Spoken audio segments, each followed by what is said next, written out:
que nous venons de tenir avec le juge d'instruction,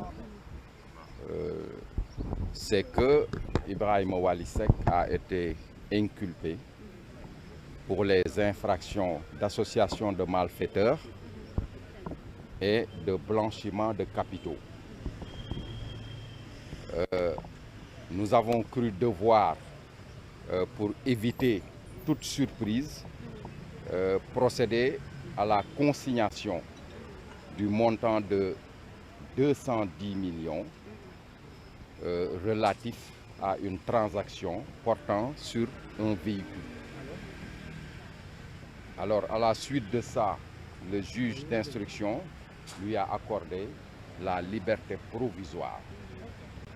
Je tiens à préciser, parce qu'il y a beaucoup d'amalgames qui sont faits autour de la question de consignation.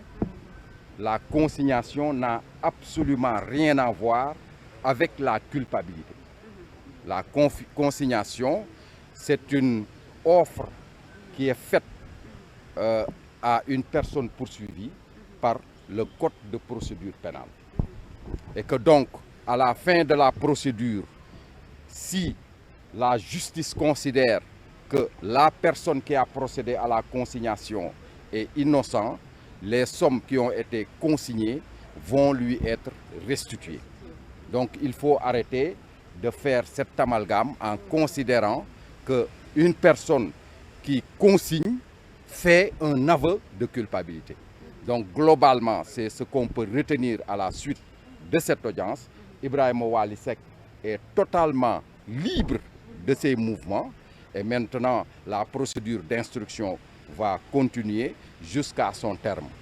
Il est fort possible qu'en cours d'instruction, un non-lieu lui sera accordé dans la mesure où la transaction portant sur ce véhicule ne rend compte d'aucune des infractions pour lesquelles il a comparu devant le juge d'instruction. Et la somme des 5 milliards, est-ce que vous pouvez apporter des exemples? Comment? Ça n'a pas de rapport. Ça n'a aucun rapport. Le seul fait qui concerne Wali Seck est le fait relatif à cette transaction portant sur le véhicule. C'est le seul fait pour lequel il a comparu devant le juge d'instruction.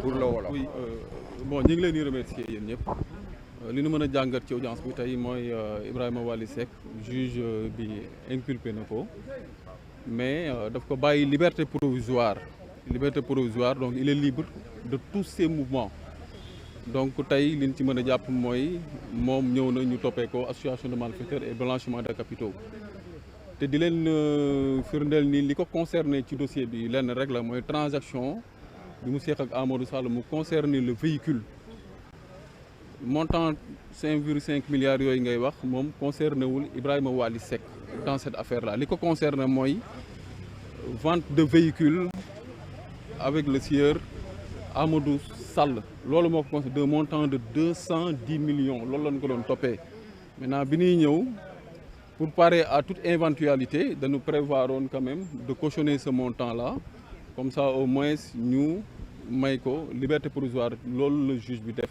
tey donc tey jàpp leen ni moom il est libre quand même de ses mouvements donc au cours de l'audition au cours de l'instruction maintenant bu fekkee ni juge bi constaté ni moom li ñu koy toppee dara amu ci montant boobu ñu cautionné obligatoirement on va demander la restitution dinañ ko delloo di fàttali tamit cautionnement bokkul ak remboursement cautionnement garantie la booy teg remboursement koo xam ni nii nangu na lim def moom moo koy def Wali Seck encore une fois nanguwul li ñu koy toppee daf ko weddi parce que jaay sa oto amul benn infraction pénale bu ci am donc ngeen jàpp ni donc moom dafa cautionné garantie la au cours de l'instruction bu fekkee ni juge bi dem na ba considérer ni kii kat li ñu koy toppee amul dina ko dool delloo sa montant la te ñun yaakaar na ni Wali Seck dans ce dossier là amul benn infraction bu mu def te kenn mënu ko ci condamner donc loolu la ñuy retenir dans ce dossier là je vous remercie.